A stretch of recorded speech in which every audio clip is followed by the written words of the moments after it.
Hi Stampers, I'm Meg from Loven Stamps, and I have a project to share with you featuring the wonderful Romance stamp set, which is included in the Floral Romance Suite from the Occasions catalog. And the project I'm going to share with you is this one, which features the Floral Romance Specialty Designer paper, which has several really cool sheets of vellum in it. They are absolutely beautiful. So let me give you some tips and tricks for how to make the most of those pretty vellums in a set of cards. Let's get stamping. So we can set our directions aside, and we have our petal pink cardstock, which is going to be our base, and then that gets a layer of Whisper White, and I'll just put some snail on the corners of that.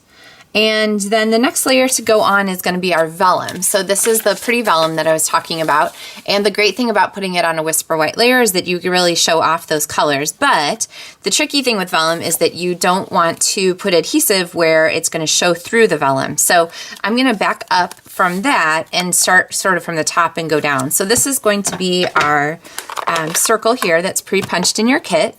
And I'm going to use my Pear Pizzazz ink pad and go ahead and stamp my flower spray here.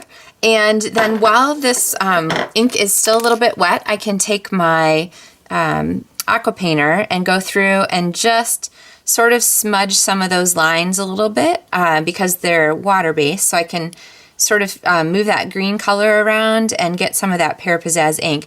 Now if you're finding that you the ink's already pretty dry and so you're not getting as much move around as you want, you can take the ink pads. This is the older style, but it also works with a new style. Just gently squeeze so that the bottom of the pad touches, the lid of the pad touches the pad there, and then you can pick up a little color with your aqua painter and you can use that to color there on your piece. So I'll just add some color darkest kind of down there at the bottoms of the leaves, and then moving out toward the tip just a little bit of color at the end. So I'm actually not going to add too much green. I'm going to do the same with my fig and with an aqua painter.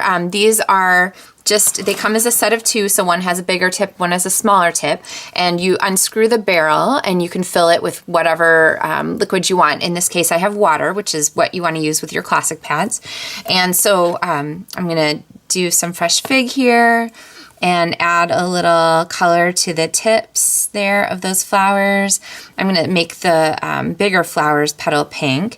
And then the more you squeeze your aqua painter, the more liquid comes through. So I'm going to kind of wipe this off so that it's not quite so juicy. And then squeeze here so that I can get a little bit of the petal pink. And you just want to be really gentle when you squeeze. You don't want to go too hard on your pads.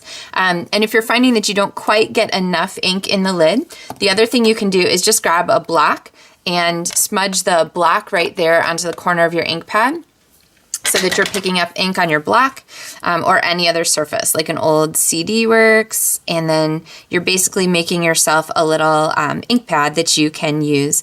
So you could do it on the top of a stamp case, whatever surface is handy for you to pick up that ink and then add to your thing.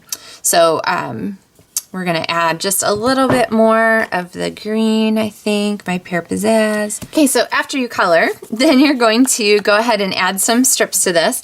And your kit includes a little bit of the gold glimmer paper and some of that pretty rich raspberry ribbon. So these are going to fit here across the bottom. And I am going to add some tear tape, which is just a great adhesive when you don't have a lot of surface area available to grab whatever you're trying to stick down. You know it'll just be a nice strong bond. So push that down, and remember, the harder you push it down, the easier it is to get the backing off. And then the ribbon I'm going to put here on the bottom. Okay, and then let's see, I think I'll trim just a little bit here. Okay, and then I'm going to put one more strip of tear tape onto the top here just to make sure that that's anchored down to both the ribbon and the backing, and then put my strip of the gold paper on top. Okay, then this is going to go onto a doily, and these doilies are just really terrific color match for this whole suite. It's just so elegant. So then once I get this on here, I'm going to go ahead and flip it over and add a couple Stampin' Dimensionals to the back. Jeez, I almost got that one too far out. I guess you gotta be a little careful where you put them. And then this I'm going to place on my vellum. Now, I know exactly where I can put my adhesive on the back of my vellum. And you can, if you find that your snail isn't sticking super well, you could always switch and use tear tape, but this seems to be working nicely. And now I know where I can safely hide that adhesive. So remember, always flip things to the back and smush from the back side. Now we need a little greeting, and that is this really gorgeous die cut piece, which is from the Well Written and Well Said framelits and stamp set, which I highly recommend if you haven't seen it. And I'm going to use my fine tip glue pen to just add a little bit of glue to the top of this. Now I find that this glue works really well, but it doesn't grab instantly. So what I'm going to do is go ahead and add my greeting, and you want to make sure that you get it set where you want it because you don't want to have glue smears. And then as soon as I get it set down, I just like to add a clear block on top of it to just hold that in place. And I'll show you my tip for adding this. I like to, the pin that's inside here, I like to just rest on my finger and then put the glue lid back on. When it's resting on your finger, then at least it's, you know, not moving in 3 dimensions, only 2. So I can actually get it on. And then when I have that set, I'm going to look for the little tiny flower. So these are the frosted flower embellishments, and this one's included in the Stamps in the Mail Club kit. And it has its own little flower-shaped glue dot, so I'm going to pop that on the back. And then when my card is dry, then I have it all finished and ready to go. So really a pretty simple project with a little bit of watercoloring and a great way to show off that really gorgeous vellum paper from the Floral Romance suite. So thanks so much for watching. If you have any questions or you'd like to request a Stamps in the Mail Club kit, you can go ahead and do that on my website at lovenstamps.com. Happy stamping!